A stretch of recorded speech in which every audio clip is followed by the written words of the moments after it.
Pessoal, boa noite. Meus amigos, sejam bem-vindos a mais um dia de palestra na casa de Paulo e Estevão. Hoje nós temos o prazer de receber o nosso querido amigo Cláudio Simões. E ele vai falar sobre há muitas moradas na casa de meu pai. Seja bem-vindo, meu amigo, e sucesso na sua palestra. Meus amigos, o GEP está com uma nova atividade chamada GRAT. Esse é para dar um suporte para os trabalhadores, Grupo de Amparo ao Trabalhador. E dando início a essa atividade, nós vamos fazer um show beneficente lá no Teatro José de Alencar para o nosso querido Stone. Esse rapaz, trabalhador da sede da Piedade, e ele, um trabalhador antigo, dedicado, e está acometido de um problema de saúde, e nós devemos todos nós nos unirmos no momento de caridade, principalmente para um amigo que está mais próximo, um amigo trabalhador. Então, fica aqui o convite, será dia 6, quarta-feira, no Teatro José de Alencar, às 19 horas. Tem ingressos aí na livraria. Para vocês terem uma ideia, vai participar Mimi Rocha, Manassés, Rogério, Eugênio Leão, Regis Soares, Cristiano Pinho, Pedro Rogério, o Calé Alencar, Mana Gadelha, Edmar Gonçalves, Dona Zefa, Gilmar Nunes, Banda Amor, Gledson Carvalho e aquela banda Rubber Soul, que é a cover dos Beatles, do qual ele fez parte, o Stone. Então fica aqui o convite, vamos participar, quem achar conveniente, é só se chegar na livraria e, mesmo que, eu não posso ir, mas compre, participe, a hora de ajudar. Vamos fazer uma leitura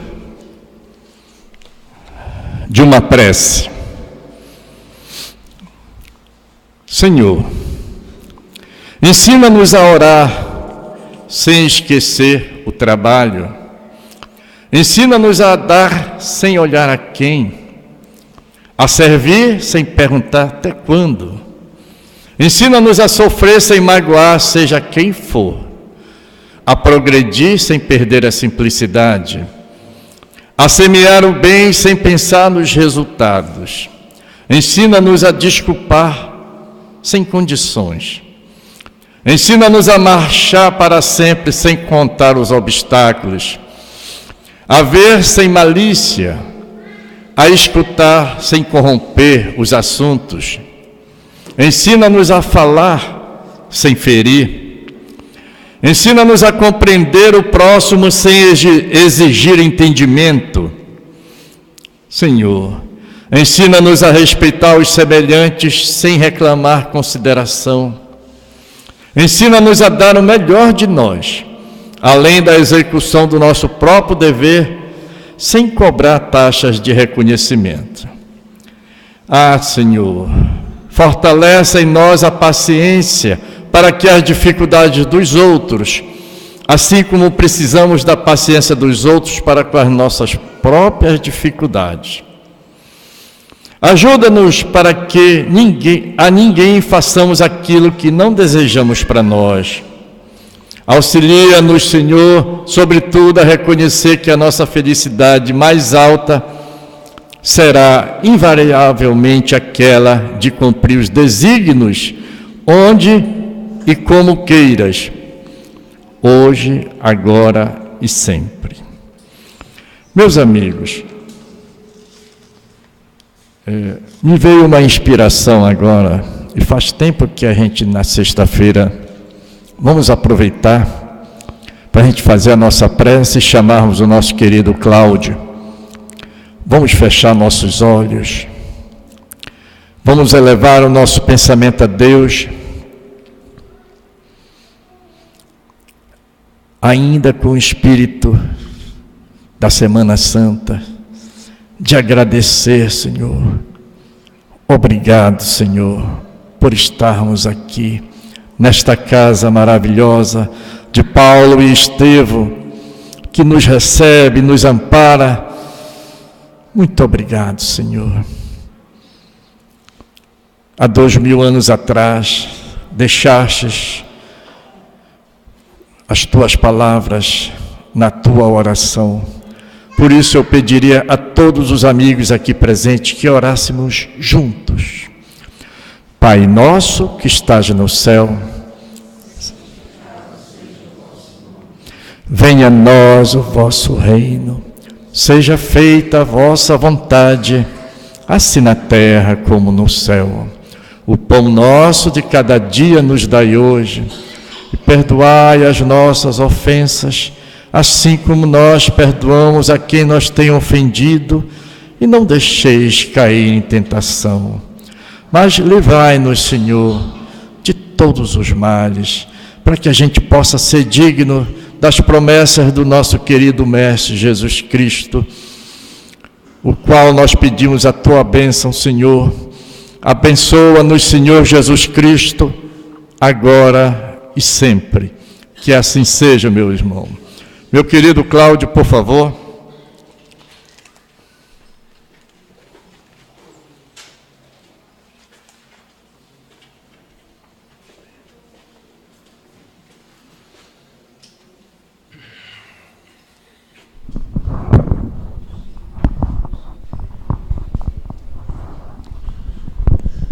JEP Água Fria, boa noite. Meu nome é Cláudio. Antes de qualquer palavra, gostaria de agradecer a grata oportunidade de conhecer a todos vocês, agradecer a confiança que esta casa, seus dirigentes, coordenadores depositaram em mim, para que eu estivesse aqui nesse momento.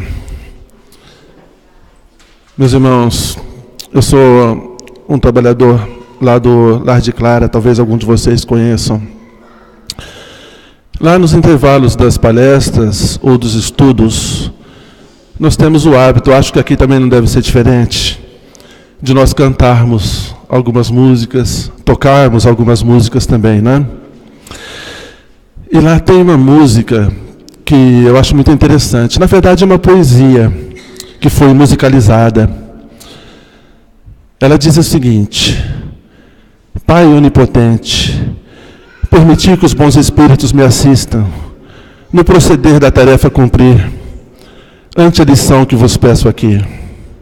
Palavras difíceis, não é? Meus irmãos, a nossa palestra é participativa, não é um monólogo, tá? A gente interage e assim a coisa flui de uma maneira mais suave. Será que algum de vocês tem uma ideia do que significa esse versinho? Pai onipotente, permitir que os bons espíritos me assistam no proceder da tarefa a cumprir, ante a lição que vos peço aqui. Proceder, tarefa, lição, são todas palavras difíceis de entendimento. Então vamos transmitir isso para o bom cearense, para ficar mais fácil. Isso significa nada mais, nada menos que espiritualidade, se virem, porque eu estou me tremendo todo. Resumindo, é isso. Mas eu tenho certeza que eu estou entre amigos, não é verdade? Por falar em certeza, eu acho que a maioria de nós já viu aquela famosa frase que existe somente uma certeza na nossa vida, não é? Vocês lembram qual é? A famosa morte, que na verdade não existe, é uma transferência, é uma mudança de estágio, né? De dimensão. E durante meu convívio na doutrina espírita, eu admito para vocês que eu descobri outras certezas. Inclusive, eu preciso do testemunho de vocês para que isso fique registrado. Para que algum dia alguém lembrar desse fato, falar assim, foi o Cláudio que comentou, lá no JEP Água Fria. São 3 certezas, na verdade. A primeira certeza é a famosa morte, que não é morte. Alguém tem uma ideia da segunda? Não passa pela cabeça de ninguém, né? Então eu revelo para vocês a segunda certeza, que é a cobrança de impostos. Ninguém vai escapar dela, ela vai existir para sempre. Não é verdade? A terceira certeza, agora falando sério, alguém sabe o que é a terceira certeza? Não, né? Ninguém imagina? É muito fácil de se descobrir e eu também revelo para vocês agora. A terceira certeza na nossa vida é um show do Roberto Carlos no final do ano. Também ninguém pode fugir disso, meus amigos. Meus irmãos, brinco dessa maneira para que a nossa conversa fique mais simples, mais equilibrada, mais harmoniosa, né? Porque eu entendo que o Espiritismo não é tristeza, Espiritismo não é mágoa, não é revolta, e principalmente, Espiritismo não é vingança. Espiritismo é esperança, é recomeço, é abraço, é fraternidade. Se você ver alguém chorando em uma casa espírita, é porque essa pessoa foi abraçada, as suas dores foram aliviadas. Alguém conversou com ela e falou: calma, continue, não desista. A vida continua do outro lado. Certa vez, conversando com alguns amigos no meu ambiente de trabalho, sabedores eles das minhas opiniões e das minhas convicções, alguém me perguntou: Cláudio, você tem uma maneira diferente de interpretar a vida? Você pensa diferente sobre alguns assuntos? Afinal de contas, qual é a tua religião? Eu falei: meu irmão, eu tento ser espírita, porque seguir a Jesus é difícil. Então eu me considero um candidato a espírita. A reação não foi boa. Eles me disseram assim: mas, poxa, que triste, eu fiquei com você agora, porque eu considerava você tão meu amigo, não é? E agora você vem falar para mim que você é espírita. Eu imaginava que você era católico, que você era evangélico.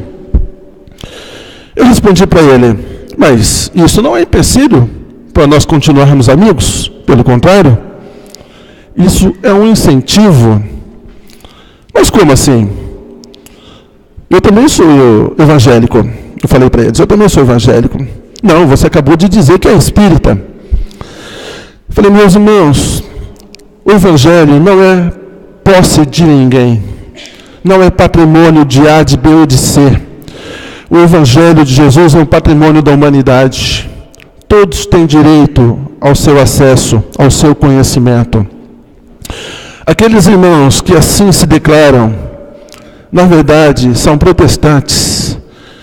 Crença essa surgida através do padre Martinho Lutero, um padre católico que no ano de 1517, não satisfeito com os caminhos que a igreja percorria naquele momento, fixou na porta de uma igreja na Alemanha 95 teses das quais ele discordava, dando assim origem ao movimento que mais tarde ficou conhecido como protestantismo, raiz, base, alicerce da maioria das igrejas, das religiões que se declaram evangélicas.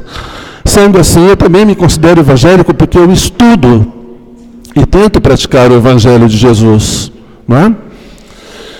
Ah, você é espírita? Poxa, mas essa sua opinião que você falou agora, realmente eu não conhecia. Agora eu começo a ter uma outra opinião. Mas esse espiritismo que você segue, que você fala dele, ele aceita Jesus como seu Salvador? A resposta foi não. O que causou um choque maior ainda, porque cada vez que eu falava, parece que as pessoas se distanciavam mais de mim, porque tinham medo do que eu falava. E quando disse isso, eu falei para eles: mas não tenho minha intenção de faltar com respeito com Jesus, porque não poderia. Alguém tão simples como eu denegrir a imagem, não ser tão iluminado como de Jesus. Mas se falo que Jesus não é meu Salvador, é porque eu penso que eu sou responsável pelas minhas atitudes. Não é justo jogar nas costas de Jesus a responsabilidade da minha vida, dos meus acertos e dos meus erros. Da mesma forma que não é correto também responsabilizar o diabo pelas minhas fraquezas. Eu sou responsável pelo meu caminho. Eu tenho as escolhas, eu tenho as orientações, eu tenho as influências, mas a decisão é minha. E a partir do momento que eu quiser seguir o caminho do bem, pode ter certeza que Jesus está de braços abertos na minha frente, falando, vem comigo. E a conversa continuava. A conversa continuava de uma maneira que eu percebia que eles ficavam curiosos, porque era uma novidade para eles. Então eles diziam assim, então mas agora me fale, esse espiritismo que você segue é aquele da mesa branca, é aquele que foi inventado por Allan Kardec. Aí eu falei assim, não, peraí, muita calma nessa hora, né? A conversa está indo por um caminho que não é bem assim. Vamos por partes. Primeira coisa, a situação da mesa branca. Para se reunir e se falar em nome de Jesus, ele disse que quando 2 ou mais estivessem reunidos em seu nome, ele estaria junto. A situação da mesa na casa espírita é um instrumento de apoio para quando se torna necessário acontecer uma psicografia. Se não for por esse motivo, a mesa não tem uma função fundamental. Se a mesa não tem essa função, quanto mais a cor da toalha, não é verdade? Não importa se a toalha é azul, se é branca, se é verde, se é lilás, porque o fato de eu estar usando branco não significa que eu esteja com bons pensamentos. O fato de eu estar usando azul, eu posso estar desejando bem para alguém. Então não é a cor do instrumento, da toalha ou da mesa que vai influenciar. A conversa seguiu de uma maneira, meus irmãos, que eu comecei a perceber o quanto a nossa crença é diminuída e mal interpretada. Então, fazendo um estudo, eu pensei o seguinte, a maioria de nós, inclusive eu, não sabia, eu acredito que talvez algum de vocês não, mas Allan Kardec é um pseudônimo. Vocês sabiam disso? Que o nome real dele não é Allan Kardec, é um pseudônimo. Por quê? Porque ele entendia que as suas obras com cunho espírita não era da sua opinião, era transmitida através dos espíritos. Então ele não achava justo colocar o nome dele numa obra que não era dele. Então ele colocou um pseudônimo como Allan Kardec.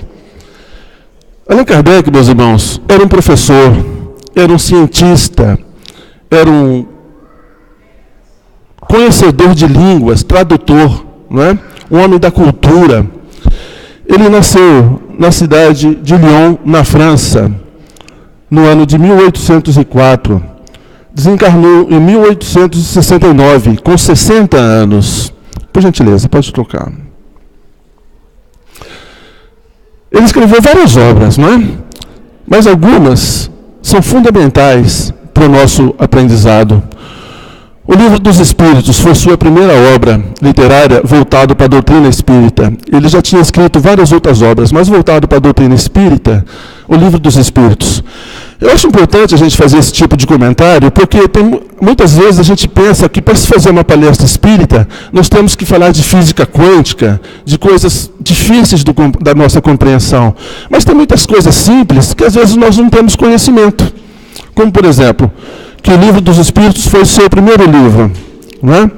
Um livro com 1000 e poucas perguntas e questões e respostas sobre os mais variados assuntos, esclarecendo as mais variadas dúvidas sobre o nosso comportamento, falando de animais, reencarnação entre família, parentes, trabalho, sobrevivência. Pode mudar, por favor.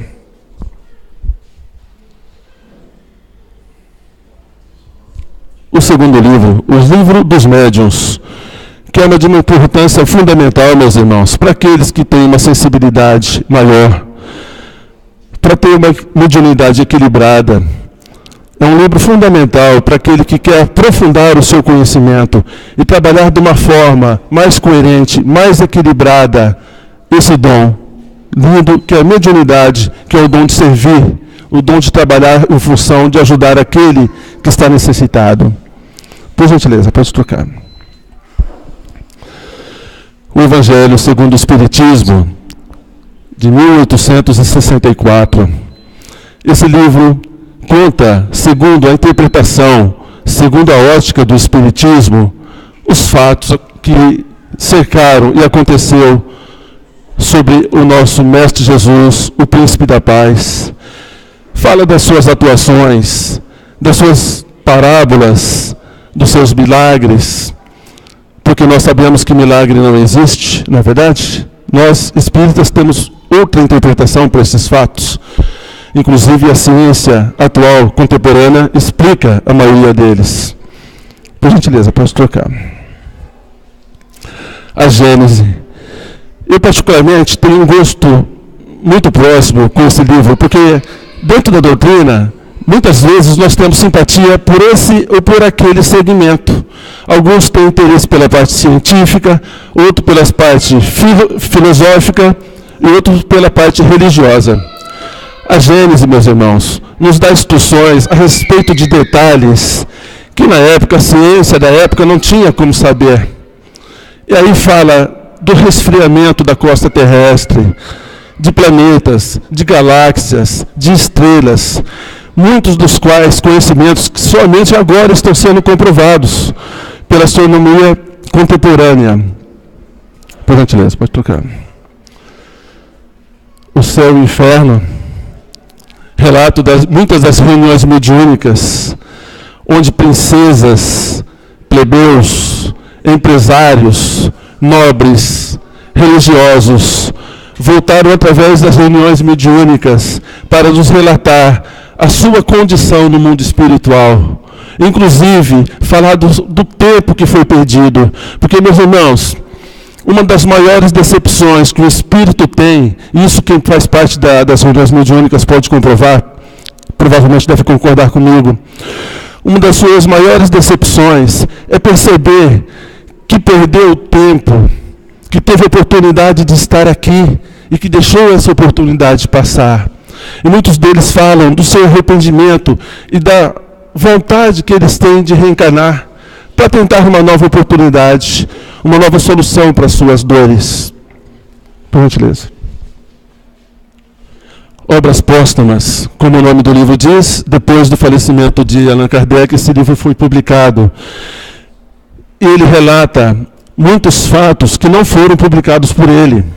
Pesquisas, reuniões, inclusive a sua participação em reuniões mediúnicas, contatos, entrevistas, resultado de pesquisas, análises, das quais não foram publicadas em outras obras. Por gentileza. Também Allan Kardec, por gentileza, retorne. Isso. Allan Kardec publicou, através da Revista Espírita, do ano de 1858 até o ano de 1869, vários periódicos da Revista Espírita, relatando os fatos, conhecimentos e pesquisas do mundo espiritual. Esse é o tema da nossa conversa hoje, meus irmãos. Há muitas moradas na casa do meu pai. Aí eu penso o seguinte, pode deixar aí mesmo, não precisa trocar não, por favor. Há muitas moradas na casa do meu pai. Qual é a nossa interpretação por morada? Quando a gente pensa isso, o que é morada? Alguém tem alguma sugestão, por gentileza, para participar? O conceito de morada. Distante desta morada, mais eu julgo, mais eu estou afastado dessa fonte, desse epicentro. Certo. Eu me milino, eu não entendo certos dramas pessoais meus, porque eu estou afastado dessa fonte. Certo, seria um lugar de amparo, então, não é isso? Um dos conceitos básicos a respeito de morada é um lugar que nos protege. A primeira noção que a gente tem, morada, é alguém que nos protege. Não é verdade? E no Evangelho, segundo o Espiritismo, existe um texto que Jesus comentou que diz isso. Que não se perturbe o vosso coração. Credes em Deus, crede também em mim. Há muitas moradas na casa de meu Pai.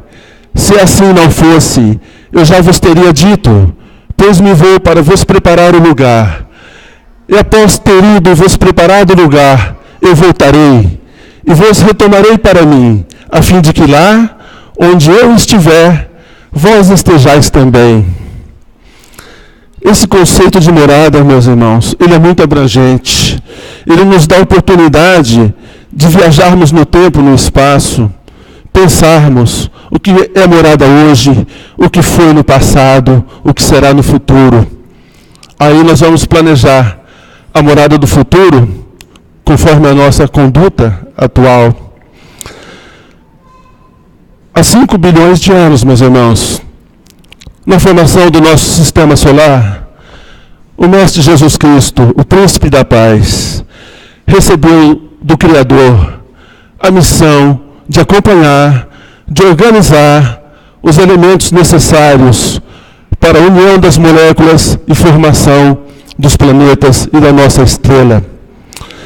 Da mesma forma que um pai amoroso, um pai bondoso, um pai cuidadoso, zeloso, ornamenta e cuida do quarto do seu futuro filho, colocando nesse quarto balões coloridos, brinquedos, almofadas, escrevendo o nome do seu filho na parede. Da mesma forma, o Príncipe da Paz cuidou do nosso planeta para a nossa chegada. Ele acompanhou a sua formação, ele acompanhou o seu resfriamento, ele acompanhou o surgimento das montanhas, dos mares, das florestas, da neve, da chuva, do vento. Ele acompanhou o surgimento da vida. Ele acompanhou o surgimento da vida na forma mineral, na forma vegetal, na forma animal e na forma que ocupamos hoje, após termos passado por todos esses estágios, a forma humana.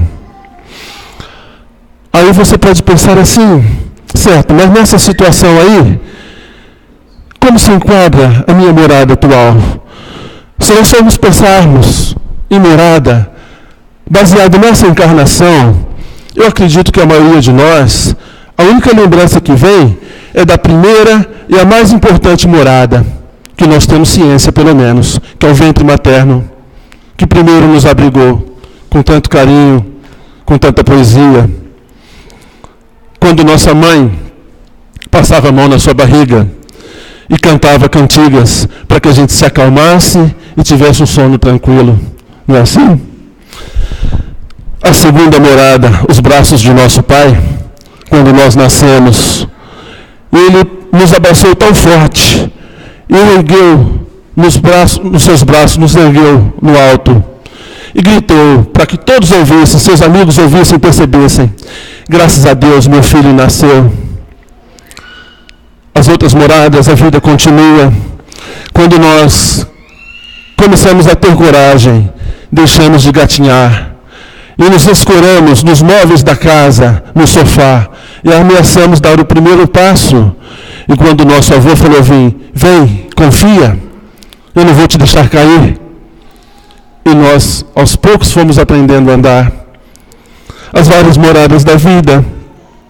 Quando na nossa infância corremos, brincando com nossos amigos, jogando futebol descalço, pisando nas poças de água, num campinho de futebol. As outras moradas, quando as mocinhas, sentadas no banco da praça, trocavam confidências sobre o primeiro beijo. A adolescência, quando o nosso corpo se transforma, o corpo das mulheres muda, o corpo dos homens, a voz se transforma. O estudo, o ingresso na universidade, o esforço para conseguir um estágio, tudo isso são etapas da nossa vida. O reencontro na universidade com o primeiro amor da nossa vida, o casamento, a família, o surgimento de filhos, a luta pela sobrevivência, o trabalho com dignidade, com esforço. Até que um dia, meus irmãos, quando nós nos damos conta, uma sexta-feira pela manhã, acordamos de uma maneira diferente, ainda não compreendendo o que está acontecendo, os olhos entreabertos, levantamos também tateando as paredes, nos dirigimos para um espelho. E quando olhamos para o espelho, aquela indagação ainda continua, porque hoje é um dia diferente. O que está acontecendo? Aí, o Espírito amigo sopra uma informação aqui no nosso ouvido, bem baixinho. Hoje é dia de ir no jet água fria e vocês estão aqui. O tempo passou e 5 bilhões de anos passou na mente de todos nós em alguns minutos. Quantas moradas, quantas oportunidades. E agora a pergunta que fica: o que fazer com essa oportunidade?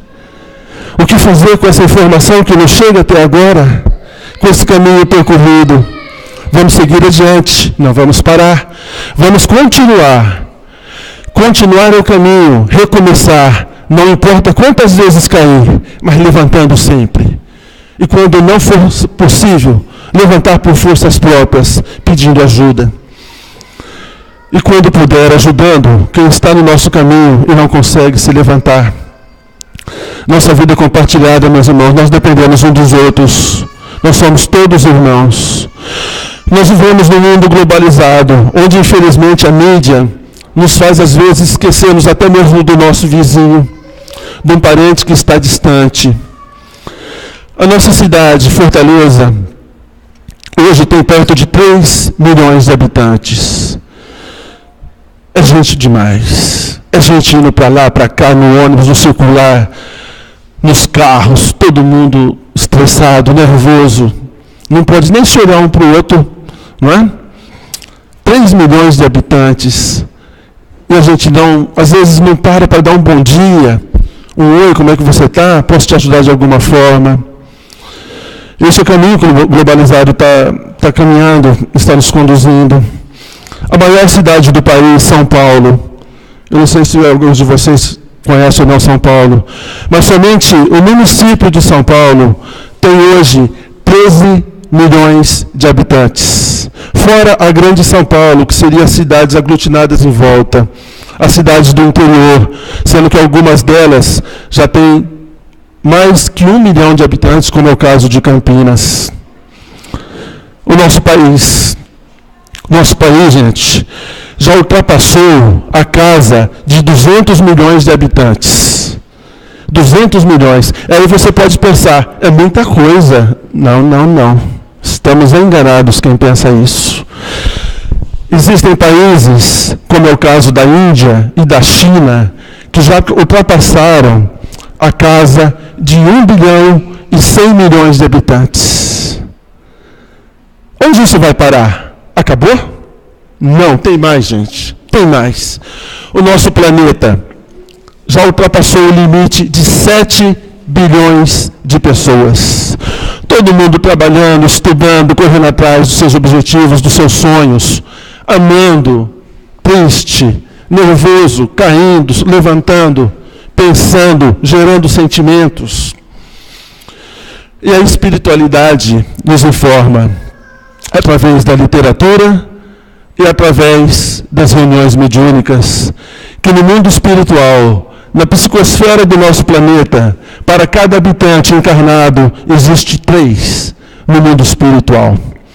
Isso significa que na psicosfera do nosso planeta, existe aproximadamente 21 bilhões de seres vivos, gerando sentimentos, gerando emoções, gerando sonhos, compartilhando. Mas isso está atingindo um número muito grande.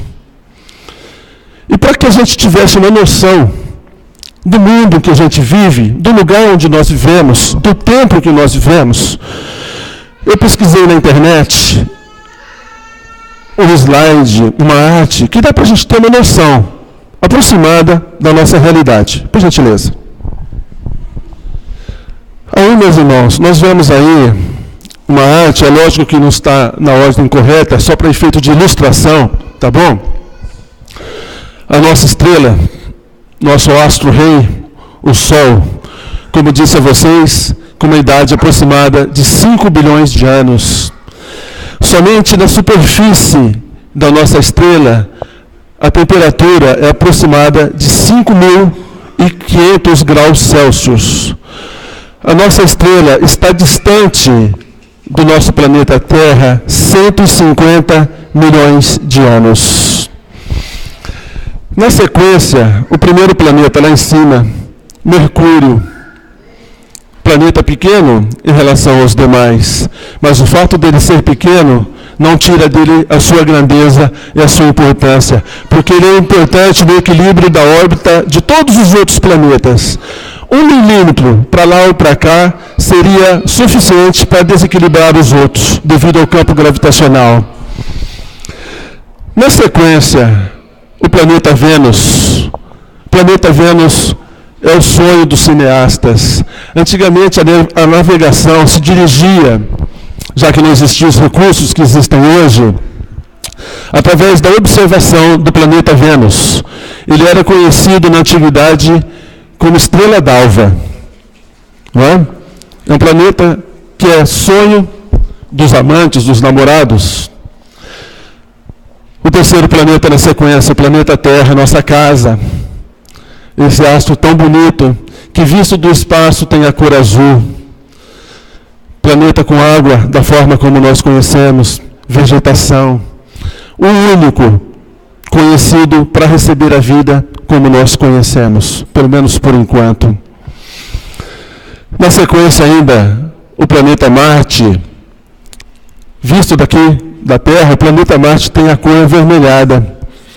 Provavelmente vai ser o próximo passo da conquista espacial, sonho de consumo dos poderosos, da mesma maneira que antigamente foi feito, através da navegação, quando se tentava descobrir outras terras, né? Sede de poder, de consumo. Provavelmente os poderosos, os países ricos, estão na iminência de tentar conquistar o planeta Marte, chegar lá primeiro, para ver se de alguma forma eles conseguem tirar algum proveito. Esse planeta da sequência, meus irmãos, é um caso especial. Ele é o maior de todos. É um absurdo de grande. Planeta Júpiter. Ele é facilmente observado no nosso céu, porque a luminosidade dele é incomparável. Ele é tão grande, que se nós juntássemos todo o volume e toda a massa dos demais planetas, ainda seria inferior a dele. Não sei se vocês conseguem perceber, mas no centro do planeta Júpiter tem uma mancha avermelhada. Aquilo se trata de um furacão que está circulando no planeta Júpiter há mais de 300 anos. Somente esse furacão, no centro do planeta Júpiter, é maior que o planeta Terra. Só para vocês terem uma noção da grandeza desse astro. A astronomia contemporânea, a astronomia moderna, entende que Júpiter é uma estrela que não deu certo. E isso tem muito a ver com o espiritismo. E aí você pode pensar assim, mas como? Por que isso? Júpiter é uma estrela que não deu certo. A astronomia entende que para existir vida como nós conhecemos, só é possível em planetas rochosos, compactos como o nosso. E somente os 4 primeiros são assim. Mercúrio, Vênus, Terra e Marte. Os demais são planetas gasosos. Se existe um núcleo, é desconhecido, inclusive Júpiter. Por que isso? Eles entendem que se houver no mesmo sistema solar 2 ou mais estrelas próximas uma da outra, o campo gravitacional é tão forte que não permite a aglutinação de matéria necessária para a formação dos planetas. Então nós não existiríamos, o nosso planeta não existiria, os demais também, se Júpiter tivesse vingado como uma estrela. Daí acredita-se que isso pode ter sido causado pela espiritualidade, que há 5 bilhões de anos acompanha o desenvolvimento do nosso sistema solar. Na sequência, o planeta Saturno, também objeto de desejo dos cineastas e também dos amantes, com seu famoso anel, não é verdade? Saturno é o segundo maior em volume. Ele também é um planeta gasoso, seu núcleo é desconhecido, somente é calculado através de cálculos matemáticos, mas não é preciso. Ele não é o único que tem anéis. Os demais planetas também possuem anéis, como é o caso de Urano e Netuno, planetas azuis que também são gasosos e seu núcleo é desconhecido. Inclusive, meus irmãos, no caso de Netuno, tem um detalhe muito curioso. Nos últimos anos, a ciência contemporânea tem percebido que a órbita de Netuno tem se alterado. E isso não é comum em astronomia. Tá certo? Então, existem algumas possibilidades para esse fato acontecer.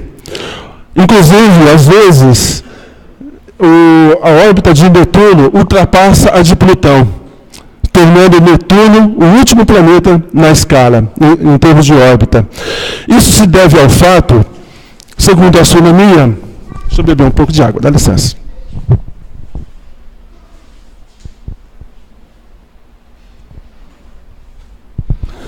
Uma das possibilidades que a ciência entende como sendo motivo para que Netuno esteja se alterando é a possibilidade de um outro astro de uma grandeza maior que a de Júpiter, fora do nosso sistema solar, estar se aproximando.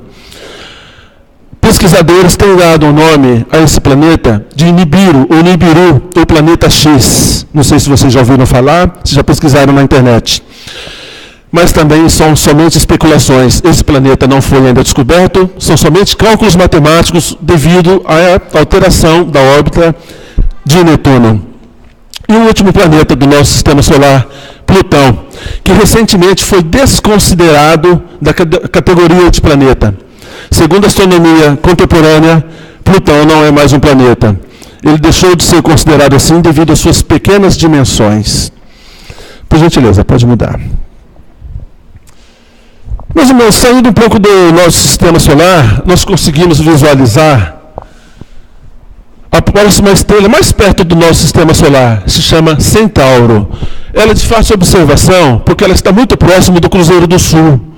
A sudoeste do Cruzeiro do Sul, ela tem um brilho bem nítido, bem fácil de ser calculado. Ela está a 3,8 anos-luz do nosso sistema solar. É a estrela mais próxima de nós, certo? Fica na constelação de Alfa Centauro, próximo ao Cruzeiro do Sul. Por gentileza, pode mudar. Aí, meus irmãos, nós temos outras curiosidades. Essa constelação que nós estamos observando agora, ela se chama constelação de Orion, também conhecida como Três Marias. Nome que a ciência deu em homenagem a algumas mulheres que acompanharam a Jesus na Via Dolorosa. Maria, sua mãe, Maria de Betânia e Maria de Magdala. As Três Marias. À direita das Três Marias, naquele cinturão, porque, segundo os astrônomos, eles entendem, eles visualizam a constelação de Orion como sendo um guerreiro, esticando um arco e flecha. Para nós que somos leigos no assunto, fica difícil visualizar, mas eles interpretam dessa maneira, tá? À direita do cinturão de Orion, ou das Três Marias, está a estrela Sirius, que está a 8,2 anos-luz do nosso sistema solar. Na verdade, ela é uma estrela dupla. Lembra que eu falei para vocês que a possibilidade de existir vida, da forma como nós conhecemos, somente segundo a astronomia moderna, no futuro, isso pode mudar. Só acontece quando existe somente uma estrela no sistema solar. O caso de Sirius é diferente, porque são duas. Não é visível, a não ser com equipamentos de grande potência, mas são duas estrelas, Sirius A e Sirius B, uma girando em torno da outra, num movimento que dura aproximadamente 50 anos para que isso aconteça. À esquerda do cinturão de Orion, aquela estrela mais brilhante, é uma estrela que talvez vocês conheçam de nome, Capella, que dá origem ao nome do livro Exilados de Capella. Essa estrela existe realmente, não é ficção, é um fato, tá certo? Pode ser visualizado, inclusive, a olho nu. Para quem tiver curiosidade, é só observar a constelação de Orion, Três Marias, a sudoeste, que seria à esquerda e abaixo, a estrela Capella. Agora tem outro fato curioso a respeito desse assunto, porque a estrela de Capella, ela está numa constelação chamada Cabra, ou Cocheiro também. E essa constelação tem 9 estrelas. Se com duas, como no caso de Sirius, já é difícil, com 9 estrelas, segundo a astronomia moderna, reafirmo isso, esse detalhe, esse fato, fica mais difícil de existir um planeta como o nosso e vida como nós conhecemos. Aí vem a pergunta, mas o livro está errado? Quem está certo, a ciência ou o livro? Minha opinião particular, eu fico com o Espiritismo, porque o Espiritismo avança. Eu entendo que Capela, na verdade, é um planeta de matéria quintanciada, diluída, que não pode ser percebida através dos aparelhos modernos. Por isso ele não é visualizado. Mas isso não significa que ele não existe. Somente a ciência moderna não consegue detectar. Por gentileza, pode trocar. Meus irmãos, para a gente ter uma noção da grandeza do nosso universo, aí está a maior estrela conhecida pela humanidade. Não significa que é a maior que existe, porque o universo ainda tem limitações a serem conhecidas. Nós conhecemos somente 5% da realidade do universo que nos rodeia. E dentro desses 5%, foi descoberto recentemente uma estrela de nome Vai Canis Majoris. Ela tem nada mais, nada menos de 1 milhão de vezes o tamanho do nosso Sol. Só para vocês terem uma noção da grandeza dessa estrela, desse astro, aquele pontinho brilhante à esquerda seria o nosso Sol em relação ao tamanho dela. E onde isso vai parar, meus irmãos? Se a estrela conhecida não significa que é maior, pode existir maiores. Vai Canis Majoris, 1 milhão de vezes maior que o nosso Sol. O que dizer então, meus irmãos? Que a possibilidade de existir universos paralelos, porque nós estamos falando somente do nosso universo, as moradas do meu Pai, que nós conseguimos visualizar, imagino que ainda está por ser descoberto, o que nós não conseguimos compreender, a possibilidade de existência de mundos habitáveis em outras dimensões. Por gentileza, irmão, pode mudar. A figura da nossa galáxia, que antigamente as pessoas olhavam para o céu quando não existia tanta luminosidade e via as estrelas com maior facilidade. E era um caminho que eles chamavam caminho de leite, não é? Daí o nome Via Láctea. Na nossa galáxia, a Via Láctea, existe aproximadamente 200 milhões de estrelas. Agora, se você calcular que, em média, aproximadamente existe 10 a 15 planetas em cada estrela, você faça a conta aí para imaginar onde isso vai parar. Isso somente uma galáxia. E no universo conhecido, existe 200 bilhões de galáxias como a nossa. É bom nem parar de falar muito desses números, né? Senão a cabeça da gente ferve. Por gentileza, pode mudar. Meus irmãos, então, para falar das possibilidades, das moradas na casa do meu Pai, está aí. Os mundos primitivos, que foi um dos nossos primeiros passos, destinados à primeira encarnação dos espíritos. Lá nós somos inferiores, física e moralmente, a existência é toda material, as paixões reinam e a vida moral é quase nula. Não possuem indústrias, invenções, depende da força bruta somente para sobreviverem. Por gentileza, irmão. Mundos de provas e expiações, que é aqueles que nós vivemos hoje, onde nós temos que trabalhar, acordar cedo, gostando ou não, querendo ou não daquilo que faz. Temos que acordar junto com o sol e ir atrás da luta. E muitas vezes escorregamos aqui, erramos mais do que acertamos, não é?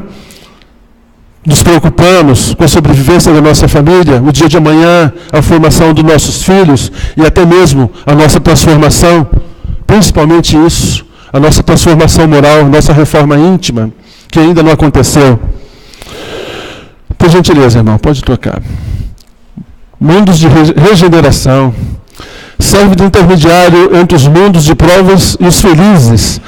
A alma que se arrepende encontra aí paz e repouso para se depurar. O homem ainda é preso às leis da matéria, mas menos ainda ligado ao orgulho e ao egoísmo. Seria um próximo estágio. Um mundo que ainda nós vamos chegar lá.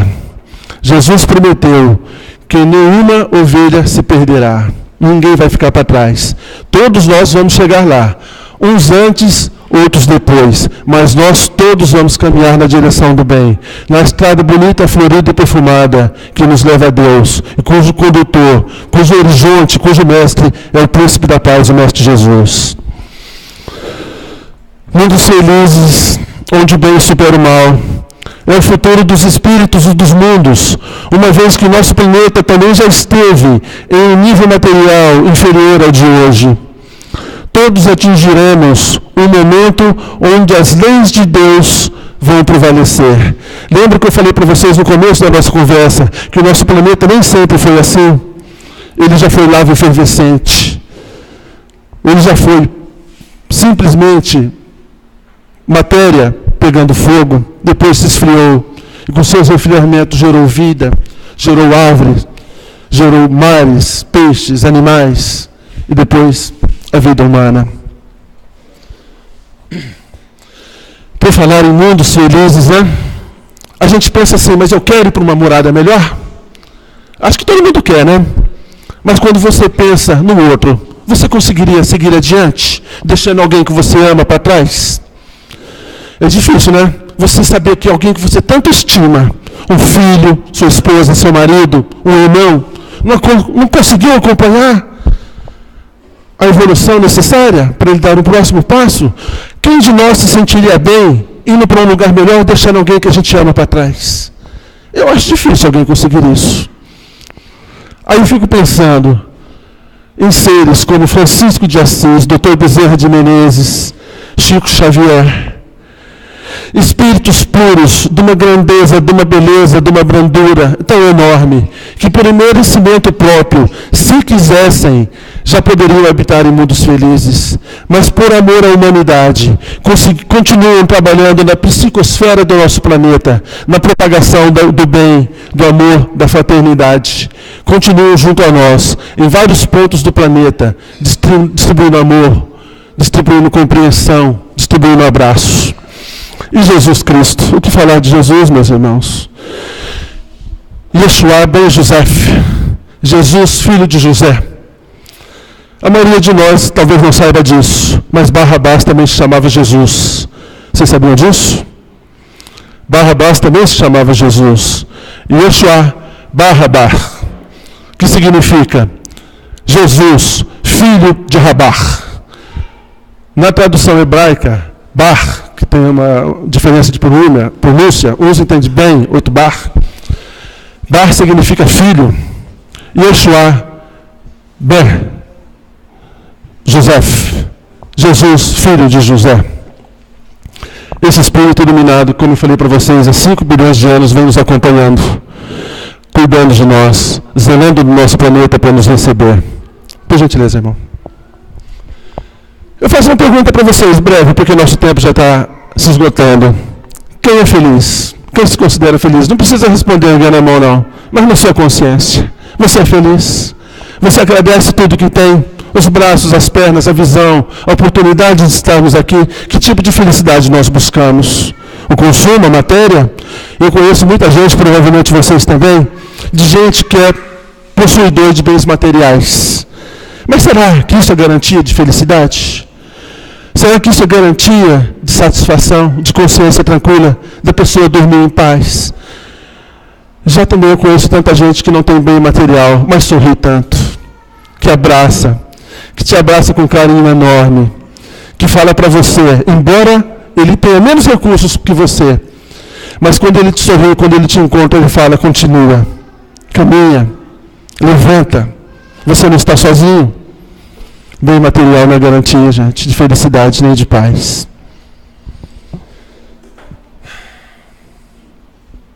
É o que eu estava dizendo, o que é felicidade, né?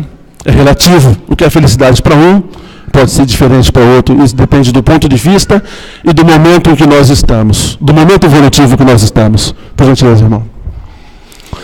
Ela é a mesma de sempre? Será que a felicidade que nós buscamos e almejamos hoje foi a da nossa adolescência? Foi da nossa juventude? O que nos fazia feliz, o que nós planejamos na nossa juventude para conseguirmos hoje, é o mesmo que nós queremos hoje? Ou ela se altera?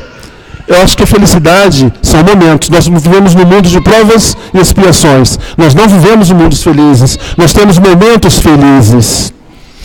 Como usá-la?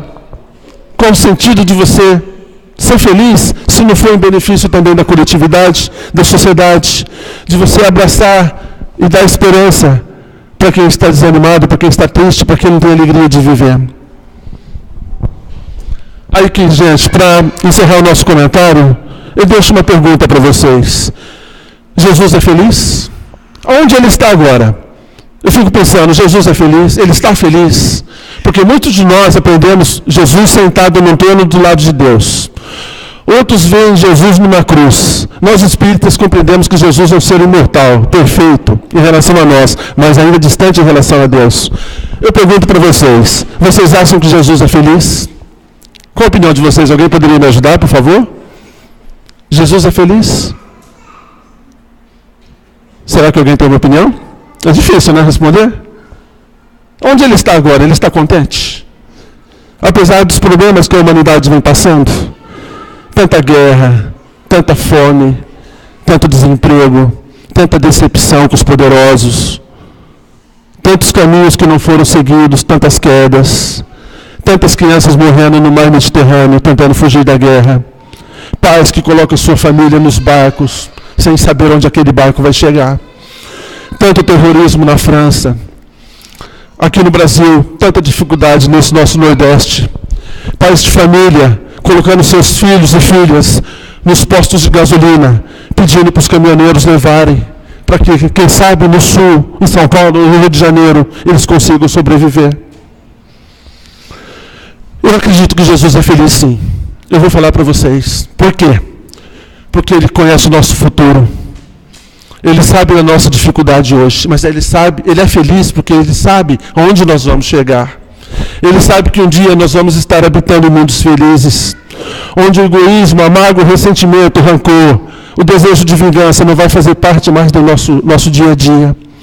Onde vai existir entre nós o abraço, a fraternidade, o companheirismo, a amizade, o abraço sem interesse, o consolo ao órfão, o consolo à viúva, onde não vai faltar alimento num pai de família desempregado, com pensamentos suicidas, porque ele não tem como alimentar o seu filho, e um dia alguém vai chegar nele e falar: amanhã cedo, acorda bem cedinho, junto com o sol, coloca a tua melhor roupa, faça a tua barba, toma um banho, e sai em busca da tua sobrevivência.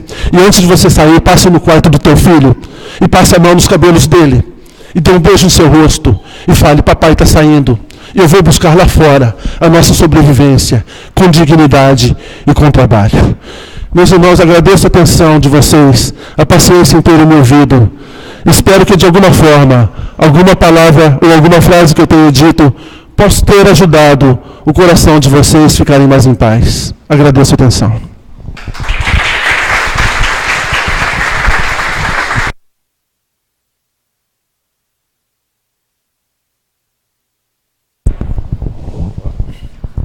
Você vai só fazer a prece. Vai ter paz. Pessoal, a gente tem que interromper mesmo, né? Como é que a gente diz quando a gente tem que agradecer um amigo que aqui vem?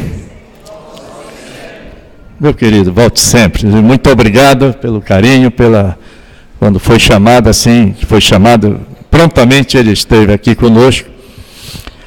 E eu vou pedir para o companheiro Cláudio fazer a nossa prece final, e assim que ele concluir a prece, nós vamos para o passe. De 3 em 3 filas, devagarinho, cuidado com os fios aqui, tá certo? Vamos lá, meu amigo, por favor. Meus irmãos, não é regra, porque no Espiritismo não existe regras nem dogmas. Mas se por acaso você se sentir melhor fechando os olhos, fiquem à vontade. Também convido vocês para sentarem-se de uma maneira mais confortável e respirarem de uma maneira mais lenta e mais profunda. Juntos vamos erguer o nosso pensamento ao Mestre Jesus, o Príncipe da Paz. Senhor Jesus, eu não sei onde o Senhor está. Não sei se o Senhor está sentado à direita de Deus, ou o Senhor está percorrendo os corredores dos hospitais. Se o Senhor está nas casas daqueles menos desprovidos, ou se o Senhor está nas calçadas de Fortaleza, amparando as mães que procuram seus filhos deitados nas calçadas. Eu não sei, mas eu sei de uma coisa. Eu sei que de alguma forma o Senhor está nos ouvindo. Então eu aproveito para agradecer e para pedir. Agradecer, Mestre, por tudo. Agradecer pela vida, por todas as experiências que atravessei em minha vida. As experiências boas, as experiências difíceis, porque através dela eu entendi o quanto eu também já errei, e o quanto eu também já prejudiquei alguém. Pedimos, Mestre, que pela Tua misericórdia, não pelo nosso merecimento, mas pela Tua misericórdia, pela bondade do Teu Espírito iluminado, que o Senhor nos abrace, que nos dê o Teu sorriso, a Tua paz, a Tua proteção, que nos dê a Tua sombra, o Teu refrigério, que ilumine o nosso caminho, o nosso espírito, para que consigamos chegar às Tuas pegadas. E pedimos, Mestre Jesus, que o Senhor nos ajude, para que o nosso coração fique mais leve, mais amigo, mais fraterno, mais bondoso, mais caridoso, mais irmão. Que se afaste de nós toda mágoa, todo ressentimento, todo rancor, todo desejo de vingança. E que se aproxime de nós, Mestre Jesus, um dos seus maiores ensinamentos, que é o perdão. Muito obrigado, Príncipe da Paz, Mestre Jesus, assim seja.